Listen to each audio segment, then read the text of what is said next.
Hello friends, मैं हूँ Reema. Welcome to my channel. आज मैं इस पुराने ब्लाउज से नाप लेके कटोरी ब्लाउज की कटिंग करना बताऊंगी। तो इस ब्लाउज में मैं अलग अलग साइज के लिए आर्म होल, नेक या फिर ये कटोरी कैसे निकाला जाता है, इसको मैं बहुत ही विस्तार से बताने वाली हूँ। तो अगर आपको कटोरी ब्लाउज की कटिंग करना नहीं आता तो आप इस वीडियो को अंत तक देखिए। ये वीडियो आपके लिए बहुत ही हेल्पफुल रहेगा। तो सबसे पहले हम यहाँ पे ब्लाउज का नाप ले लेते हैं। तो इसमें मैं लंबाई का नाप ले लेती हूँ। तो इस तरीके से आप लंबाई का नाप आगे से भी ले सकते हैं, नहीं तो इसको पलट के पीछे से भी ले सकते हैं। तो यहाँ से यहाँ तक ले लीजिए, और नहीं तो इस तरीके से पलट के आप पीछे से भी लंबाई का नाप ले सकते हैं। तो पहले इसको इस तरीके से बराबर करके रखना है शोल्डर के पास से बिल्कुल, और उसके बाद आप यहाँ से इस तरीके से नाप ले सकते हैं। तो अगर आपकी लंबाई बराबर है, यानी कि सही होता है वो ब्लाउज, तो आप इस तरीके से पकड़ के जितना आता है उतना लिख के रख लीजिए।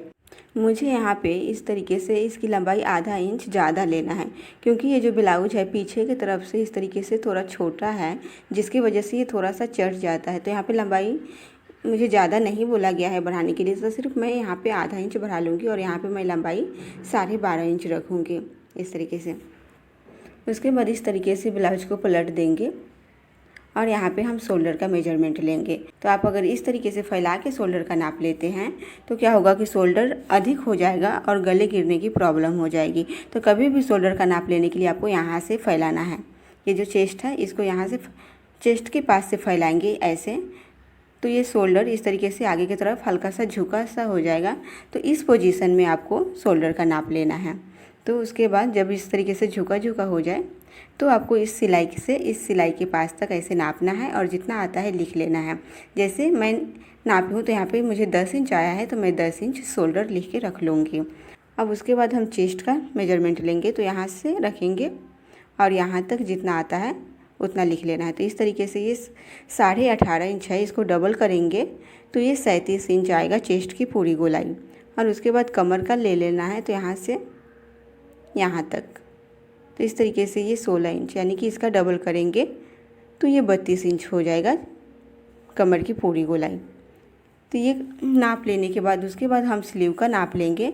तो यहाँ से स्लीव की लंबाई ले लेंगे, इस तरीके से यहाँ पे सिलाई के पास रखना है और यहाँ तक ले लेना है। जैसे ये जो सिलाई है यहाँ तक हम रखेंगे इंची टेप को, और यहाँ तक ये 6.25 इंच आया स्लीव की पूरी लंबाई। तो मैं यहाँ पे 6.25 इंच लिख के रख लूँगी। और उसके बाद हम स्लीव की यहाँ से स्लीव की गोलाई का मेजरमेंट ले लेंगे। तो ये 5.5 इंच आया, यहाँ पे 5.7 इंच। तो ये करने के बाद यहाँ से आप आर्म होल का भी नाप ले लीजिए। तो जैसे इसको इस तरीके से रखना है और नाप ले लेना है। तो इसको हमें खींचना नहीं है, आर्म होल को इस तरीके से घुमा के जितना आता है आप नाप लेके रख लीजिए। जैसे यहाँ से यहाँ तक ये 6.25 इंच आया, तो मैं 6.25 इंच लिख लूँगी। उसके बाद हम यहाँ से गले की विड्थ और गले की लंबाई का मेजरमेंट ले लेंगे। तो पहले फ्रंट का ले लेते हैं। तो यहाँ से यहाँ तक आपको नापना है। तो गले का विड्थ भी लेने के लिए आपको इस तरीके से चेस्ट के पास से ही फैलाना होता है। तो इसको लेने से पहले आप इसको इस तरीके से फैला दीजिए और उसके बाद आप यहाँ से नाप लीजिए। देखिए, ऐसे फैलाने के बाद यहाँ से यहाँ तक हम इस तरीके से नाप लेंगे। तो ये 5.5 इंच आया, तो गले की विड्थ 5.5 इंच हो जाएगा। और उसके बाद यहाँ से हम लंबाई का ले लेंगे। तो लंबाई इस तरीके से 6.25 इंच आया। तो यहाँ पे गले की चौड़ाई 5.5 इंच और गले की लंबाई 6.25 इंच। उसके बाद हम बैक साइड की भी ले लेंगे। तो चौड़ाई तो सेम ही रहेगा 5.5 इंच, और यहाँ से इसकी लंबाई ले लेंगे। तो इस तरीके से तिरछा यहाँ से यहाँ तक नापेंगे तो ये 8.5 इंच आया। तो आप इस तरीके से भी ले सकते हैं, या फिर बैक साइड की पूरी लंबाई में यहाँ जितना नीचे है ये बचा हुआ जो पार्ट है इसको नाप लीजिए। तो यहाँ से यहाँ तक इस तरीके से नापना है। तो ये 4.25 इंच आया, देख सकते हैं। और इसमें क्या करना है, आधा इंच सिलाई के लिए ले लेना है, और गले की कटिंग करते समय नीचे से आपको उतना निशान लगा के जो बचता है वो गले के लिए यूज कर सकते हैं। उसके बाद आपको एक नाप और लिख लेना है, यहाँ से यहाँ तक ये बस्ट पॉइंट का नाप। जैसे ये 9.25 इंच आया तो यहाँ तक ये लिख के रख लूँगी। तो इस तरीके से ब्लाउज से नाप लेने के बाद ये सारे मेजरमेंट हमें प्राप्त हुए हैं। इसी मेजरमेंट पे कटिंग करना है। तो ये मैंने 1 मीटर कपड़ा लिया है, मैं डायरेक्ट कपड़े पे ही कटिंग करूँगी। अगर आप 80 सेंटीमीटर कपड़ा है आपके पास, हैवी साइज अगर आप ब्लाउज बनाना चाहते हैं तो पहले आप पेपर पे कटिंग कर लीजिए, नहीं तो कभी कभी कपड़ा घट जाता है। अगर कपड़ा कम होता है और आप डायरेक्ट कपड़े पे कटिंग करते हैं तो कपड़ा कम पड़ जाता है। अगर आपको मीडियम साइज ब्लाउज बनाना है तो आप 80 सेंटीमीटर कपड़े में भी डायरेक्ट कपड़े पे कटिंग कर सकते हैं। यहाँ मैं डायरेक्ट कपड़े पे ही कटिंग करूँगी। तो इस तरीके से पहले हम कपड़े को 2 फोल्ड कर देंगे ऐसे, और इसकी जो बीच की दूरी है यहाँ से, इसकी दूरी हम चेस्ट का 1/4 प्लस 2 इंच रखेंगे। तो इस तरीके से इतना रख के हमें कपड़े को 2 फोल्ड कर देना है। और उसके बाद यहाँ से अगर तिरछा है तो इस तरीके से सीधा करके यहाँ से काट के निकाल दीजिए। उसके बाद हम यहाँ से लंबाई का चिन्ह लगाएंगे। तो लंबाई जैसे मुझे नापने पे 12.5 इंच मिला था लंबाई, तो मैं यहाँ पे 12.5 इंच पे निशान लगाऊंगी। वैसे इस ब्लाउज की लंबाई थोड़ा कम है, आपका जितना आता है उतना में 1 इंच एक्स्ट्रा करके लगाइए। तो मैंने यहाँ पे 13.5 इंच पे लगाया है, आधा इंच दोनों तरफ सिलाई के लिए जाएगा। तो ये सिलने के बाद 12.5 इंच बचेगा। तो अगर इसी में से फ़ोल्ड करना है तो आप 1 इंच और एक्स्ट्रा करके लगाइए। मुझे इसमें से फ़ोल्ड नहीं करना है, मैं फ़ोल्ड करने के लिए अलग से पट्टी लगाऊंगी। तो यहाँ पे मैंने सिर्फ आधा इंच सिलाई के लिए ही लिया है, मैंने इसमें फ़ोल्ड करने के लिए नहीं लिया है। अब हम यहाँ पे ऊपर की तरफ यहाँ पे शोल्डर का चिन्ह लगाएंगे। तो शोल्डर आया था 10 इंच, उसका हाफ करके यहाँ पे 5 इंच पे लगाना है ऐसे। और उसके बाद उसमें जितना आप सिलाई के लिए लेते हैं 2 पॉइंट या फिर 3 पॉइंट एक्स्ट्रा करके लगा लीजिए। और उसके बाद टोटल नापिए। जैसे यहाँ से ये 5.5 इंच से थोड़ा सा कम आया तो उतना यहाँ भी लगा देंगे ऐसे। तो इस तरीके से लगाने के बाद उसके बाद हम आर्म होल का चिन्ह लगाएंगे। तो आर्म होल का जैसे नापने पे हमें पौने यानी कि 7.25 इंच आया था आर्म होल नापने पे, इस तरीके से ये 7.25 इंच आया। तो इसमें से क्या करना है, 1.25 इंच कम कर देना है। तो यानी कि 1.25 इंच या फिर 1.5 इंच कम करके आप यहाँ पे लगा सकते हैं। तो मैं यहाँ पे 6.25 इंच पे लगा रही हूँ। मैंने जितना आया था उसमें से मैंने 1.5 इंच कम करके यहाँ पे लगा दिया है। तो इस तरीके से आप 2 इंच या फिर 1.5 इंच कम करके आर्म होल का चिन्ह लगा सकते हैं। उसके बाद इस तरीके से बॉक्स बनाने के बाद यहाँ पे हम 1 इंच लेंगे और 1 इंच से इसकी इस प्रकार हम गोलाई दे देंगे ऐसे। तो इस तरीके से यहाँ पे गोलाई दे देना है। तो आर्म होल की गोलाई देने के बाद हम गले की चौड़ाई, यहाँ पे गले का निशान लगा लेंगे। तो ये मैं बैक पार्ट की पहले कटिंग कर रही हूँ। तो यहाँ पे गले की जैसे चौड़ाई आया था 5.5 इंच, तो उसका हाफ करके यहाँ पे लगाना है इस प्रकार। तो ये लगभग 3.25 इंच आएगा। उसमें क्या करना है, 2 पॉइंट कम कर देना है। इस तरीके से ये 2 पॉइंट सिलाई में जाएगा तो पूरी जो चौड़ाई होगी हमें 5.5 इंच सिलने के बाद आ जाएगा। तो ये जो अंदर वाला निशान है वही गले की चौड़ाई होगी और वहीं से हमें क्या करना है, इस प्रकार गले की लंबाई लेना है। तो जैसे गले की लंबाई 8.5 इंच था बैक पार्ट का, तो यहाँ पे हम 8.5 इंच पे चिन्ह लगाएंगे और जितना ऊपर चौड़ाई है उतना नीचे भी इस प्रकार रख लेंगे। अब दोनों को इस प्रकार सीधा कर देना है ऐसे।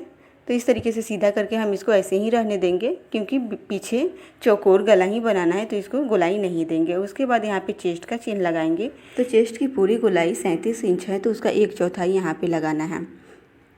तो 9.25 इंच यहाँ पे लूजिंग नहीं देना है, क्योंकि ये ब्लाउज से लिया गया नाप है। और उसके बाद 1.5 इंच सिलाई मार्जिन ले लेना है। और उसके बाद कमर का लगाएंगे। तो कमर का 1/4 8 इंच होगा, उसमें 1 इंच पीछे डांट के लिए लेंगे तो 9 इंच, और उसके बाद 1.5 इंच सिलाई मार्जिन। तो इस तरीके से लगाने के बाद दोनों को सीधा कर देंगे ऐसे। और उसके बाद यहाँ पे डांट का निशान लगाएंगे। तो ये निशान आप यहाँ से 4 इंच या फिर 4.5 इंच पे लगा सकते हैं, या फिर इसको आप इस तरीके से टोटल नापिए। ये मार्जिन छोड़ के ऐसे नापना है और इसको हाफ कर देना है, और जितना आता है वहाँ पे इस तरीके से आप डांट का निशान लगा सकते हैं। और लंबाई यहाँ से मैं ये 4 इंच रखूँगी। तो इस तरीके से उसके बाद यहाँ हम नीचे की तरफ आधा इंच दोनों बगल चिन्ह लगाएंगे और दोनों को इस प्रकार मिला देंगे। तो ये जो हमने 1 इंच एक्स्ट्रा लिया था यहाँ पे 1 इंच ये डांट के लिए हो जाएगा। अब यहाँ पे इस तरीके से आधा इंच ऊपर की तरफ निशान लगाना है और जो डांट है वहीं से इसको इस तरीके से तिरछा मिला देना है। अब ये मिलाने के बाद इसी चिन्ह पे हम इसकी कटिंग कर लेंगे बैक पार्ट की।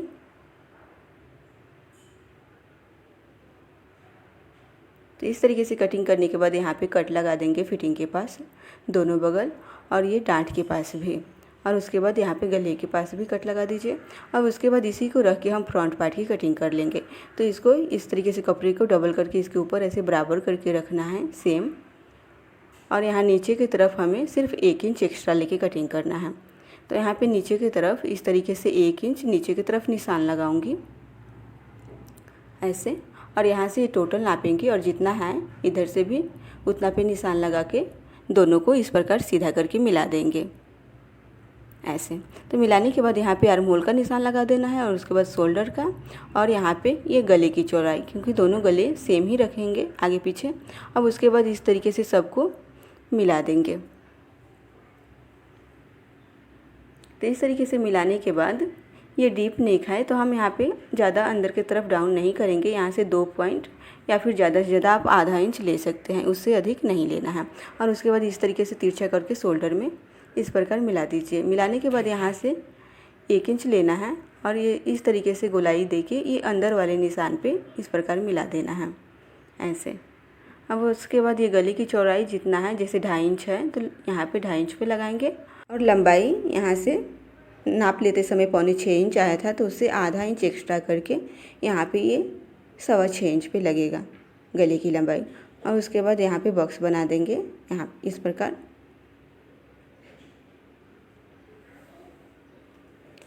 और यहाँ पे आगे की तरफ गोलाई दे देंगे ऐसे। उसके बाद यहाँ पे जैसे हमने बैक पार्ट में लगाया था चेस्ट का निशान, चेस्ट का 1/4 प्लस 1.5 इंच मार्जिन, और यहाँ पे कमर का 1/4 8 इंच प्लस 1.5 इंच मार्जिन। अब उसके बाद इस दोनों को इस प्रकार मिला देना है, फिटिंग को फिटिंग से और मार्जिन को मार्जिन से।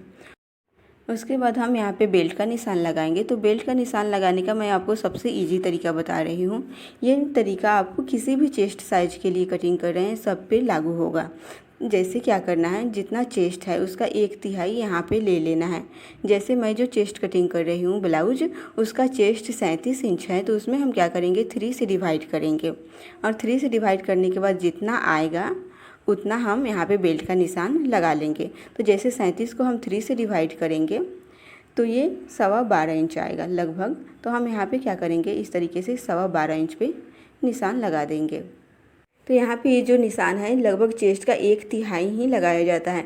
जैसे अगर आप 30-32 के लिए कटिंग कर रहे हैं तो ये निशान उसका 1/3 लगभग ये 10.5 इंच पे लगेगा, और उसी प्रकार अगर 33-34 साइज के लिए कटिंग कर रहे हैं तो ये 11 इंच पे लगेगा। तो यहाँ पे मैंने इस तरीके से 12.25 इंच पे लगाया है, क्योंकि ये चेस्ट का 1/3 12.25 इंच आया था। यहाँ पे एक बात और बता देती हूँ, जब ब्लाउज की लंबाई कम होता है तो इसको हम आधा इंच ऊपर की तरफ कर लेते हैं, क्योंकि इस तरीके से हमें क्या होता है आधा इंच ऊपर की तरफ लगाएंगे, क्योंकि इस ब्लाउज की लंबाई कम है। तो इस तरीके से नीचे से नापने के बाद कम से कम इस तरीके से 2.5 इंच बचना चाहिए। अगर 2.5 इंच से कम बचता है तो इसको हम आधा इंच ऊपर की तरफ लगा लेते हैं। अब इसी निशान पे सीधा कर देंगे और यहीं से बेल्ट की कटिंग होगी। तो इसको पहले मैं सीधा कर देती हूँ ऐसे। अब उसके बाद यहाँ से हम इसके ऊपर जितना बस्ट पॉइंट था, जैसे बस्ट पॉइंट का नाप यहाँ से 8.25 इंच आया था, तो उससे आधा इंच एक्स्ट्रा करके 9.25 इंच पे निशान लगाएंगे। तो ये बस्ट पॉइंट का निशान लग गया ऐसे। अब उसके बाद यहाँ से ये कटोरी का निशान लगाना है। तो अगर आपके पास ब्लाउज है तो आप डायरेक्ट ब्लाउज से नाप लेके यहाँ पे लगा सकते हैं। जैसे इस तरीके से ये मेरे पास ब्लाउज है, तो इससे भी इस तरीके से यहाँ तक नापेंगे। तो इस तरीके से यहाँ से इस सिलाई के पास से इस सिलाई के पास तक हमें नापना है। इसमें मार्जिन नहीं लेना है, इस तरीके से सिर्फ सिलाई से सिलाई तक नापना है। तो ये 6 इंच आया, तो यहाँ पे हम 6 इंच पे ही निशान लगाएंगे ऐसे। तो अगर आपके पास ब्लाउज नहीं है तो आप क्या करेंगे, यहाँ से और यहाँ तक की पूरी लंबाई नाप लीजिए। जैसे ये 8.5 इंच आया, तो 8.5 इंच को 3 से डिवाइड कर दीजिए। तो 8.5 को हम 3 से डिवाइड करेंगे तो ये लगभग 3.25 इंच आएगा। 3.25 इंच को हम यहाँ पे निशान लगाएंगे। ये जो फिटिंग वाला निशान है वहाँ से 3.25 इंच लेंगे और इधर वाला छोड़ देंगे, और इधर जो बचता है ये हम कटोरी के लिए यूज कर लेंगे। तो इस तरीके से दोनों लगभग सेम ही आता है। अब यहाँ पे भी 6 इंच पे इस तरीके से निशान लगाएंगे, और यहाँ पे इस आर्म होल के पास यहाँ से 2.25 इंच लूँगी। तो अगर इससे छोटा साइज है ब्लाउज तो आप यहाँ पे 2 इंच भी ले सकते हैं ऐसे। और इससे ज़्यादा हैवी साइज है, जैसे आप अगर 44-45 साइज का कटिंग कर रहे हैं तो यहाँ पे इस तरीके से 2.5 इंच लिया जाता है। तो ये लेने के बाद अब हम यहाँ पे इस तरीके से गले के पास 1 इंच ऊपर की तरफ निशान लगाएंगे। उसके बाद इस सारे निशान जो हमने लगाए हैं सबको इस तरीके से आपस में मिला देंगे ऐसे। तो ये हमारी कटोरी का शेप बन गया। अब यहाँ पे ये बेल्ट का शेप देंगे तो इस तरीके से 1 इंच ऊपर की तरफ निशान लगाना है ऐसे। और इधर से ये 3 इंच या फिर 3.25 इंच पे एक निशान लगाएंगे और इसको इस तरीके से तिरछा ला के मिला देंगे ऐसे। तो यहाँ पे ये जो बेल्ट का शेप है इस तरीके से हो जाएगा। अब यहाँ पे शोल्डर को हमें डाउन करने की ज़रूरत नहीं है, ये बोट या फिर कॉलर नेक में हम शोल्डर डाउन करते हैं। अब हम इसी चेन पे इसकी कटिंग कर लेंगे।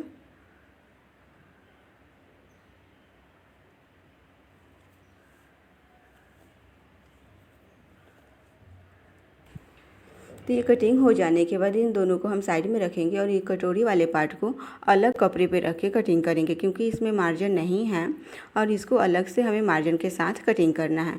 तो इस तरीके से कपड़े को 2 फोल्ड करके रखना है और कटोरी को ये जिधर से ये कपड़ा इस तरीके से खिंचाव रहता है उस साइड में हमें इसको इस प्रकार करके रखना है।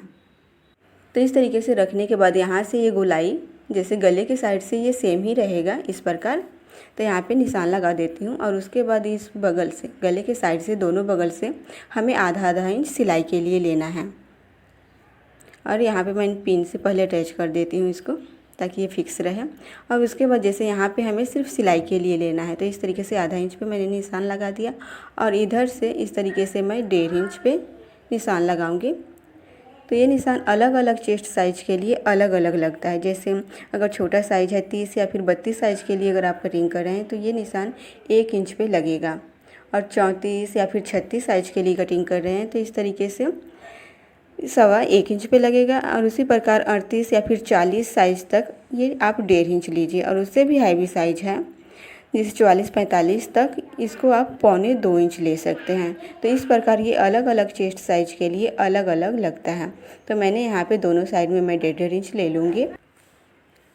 तो इस तरीके से मैंने दोनों बगल 1.5 इंच ले लिया। अब नीचे के साइड में इसको यहाँ से यहाँ तक नापेंगे और बीच में एक सेंटर में एक निशान लगाएंगे और यहाँ से इस नीचे की तरफ इस तरीके से 1.5 इंच लेंगे।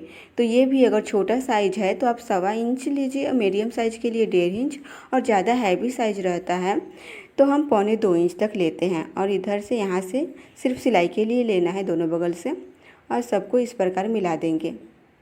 इस तरीके से मिला देना है तिरछा।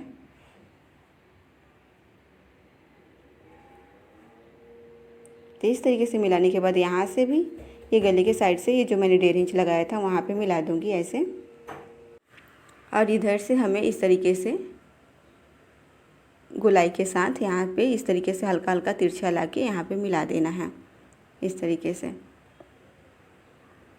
ऐसे। तो ये हमारी कटोरी के निशान लग गया। अब इसको यहाँ पे एक और निशान लगा देंगे। ये जो सेंटर वाला है बस्ट पॉइंट का जो निशान है उसको भी यहाँ पे हम लगा देंगे। तो इस तरीके से दोनों बगल जो निशान है यहाँ पे और यहाँ पे निशान लगा के इसको सीधा कर देंगे ऐसे। अब हम इस कटोरी की कटिंग कर लेंगे सेम उसी निशान पे। तो इस तरीके से कटिंग करने के बाद यहाँ से इस तरीके से बीच से फोल्ड करना है तिरछा और यहाँ पे हमें 1.5 इंच लेना है इस तरीके से और यहाँ पे एक निशान लगा देना है। या फिर इसको आप यहाँ से भी नाप सकते हैं। यहाँ पे सिलाई के लिए छोड़ दीजिए 2 पॉइंट। और उसके बाद जैसे 6 इंच कटोरी की चौड़ाई था तो यहाँ पे इस तरीके से 3 इंच पे निशान लगा दीजिए। तो सिलने के बाद ये कटोरी 6 इंच की तैयार हो जाएगी। तो दोनों ये लगभग उतना ही आएगा। और इसको ये जो बस्ट पॉइंट वाला निशान है उस पर इस तरीके से तिरछा ला के मिला देंगे। अब इस तरीके से यहाँ पर ये सिलाई होगा तो इस तरीके से कटोरी ये बन के तैयार होगा यहाँ पर। तो अब हम स्लीव की कटिंग कर लेंगे। तो इसको साइड में रख देती हूँ और ये जो कपड़ा बचा है इसको हम 4 फोल्ड कर लेंगे। तो इस तरीके से 4 फोल्ड करने के बाद इसकी जो चौड़ाई होगी जैसे स्लीव की गोलाई 5.5 इंच है उसमें हम 3 इंच प्लस कर लेंगे ऐसे। और यहाँ पे 8.5 इंच कपड़ा लेंगे, यानी कि जितना स्लीव की गोलाई होता है उसमें हम 3 इंच प्लस करके इसकी चौड़ाई ले लेते हैं। अब यहाँ पे लंबाई का मार्क लगाएंगे स्लीव की, तो पहले 1.5 इंच नीचे की तरफ फोल्ड होगा, तो 1.5 इंच या फिर 1.25 इंच आप अंदर के साइड में फोल्ड करने के लिए ले लीजिए। उसके बाद लंबाई का चिन्ह लगाएंगे, तो लंबाई 6.25 इंच था, तो उसमें आधा इंच एक्स्ट्रा करके 6.25 इंच पे यहाँ पे चिन्ह लगेगा, आधा इंच सिलाई में जाएगा। अब दोनों को मिला देंगे, सीधा कर देंगे पहले स्केल की मदद से। उसके बाद इस तरीके से निशान लगाने के बाद यहाँ पे एक 3.25 इंच पे निशान लगाऊंगी। तो ये थोड़ा हैवी साइज़ है, तो यहाँ 3.25 इंच लेंगे। अगर छोटा साइज रहता है तो हम 2.5 इंच भी ले सकते हैं। तो ये निशान यहाँ पे 3 इंच या फिर 3.25 इंच पे लगेगा। तो मैंने यहाँ पे इस तरीके से 3.25 इंच पे ये निशान लगा दिया है। अब इसको सीधा कर लेंगे ऐसे, और सीधा करने के बाद यहाँ पे जैसे ये स्लीव की गोलाई 5.5 इंच है, तो यहाँ पे 5.5 इंच और उससे 1 इंच ज़्यादा लेके यहाँ पे निशान लगाएंगे, तो ये 6.5 इंच पे निशान लगेगा।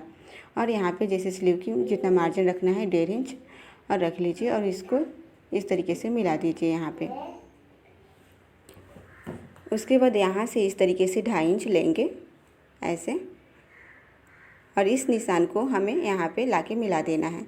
तो इस तरीके से स्केल से यहाँ पे मिला देंगे, और उसके बाद आधा इंच ऊपर और आधा इंच नीचे की तरफ निशान लगाएंगे। तो ऊपर वाले पर इस तरीके से स्लीव की गोलाई देंगे, तो इस पे से स्लीव कटिंग हो जाएगा ऐसे। और ये जो नीचे वाला है ये फ्रंट पार्ट के लिए है, जो हम आगे की तरफ गहराव देते हैं फ्रंट पार्ट में, ये उसके लिए निशान है। तो अब हम पहले बाहर वाले निशान पे कटिंग कर लेती हूँ। तो इस तरीके से इसकी कटिंग कर लेंगे।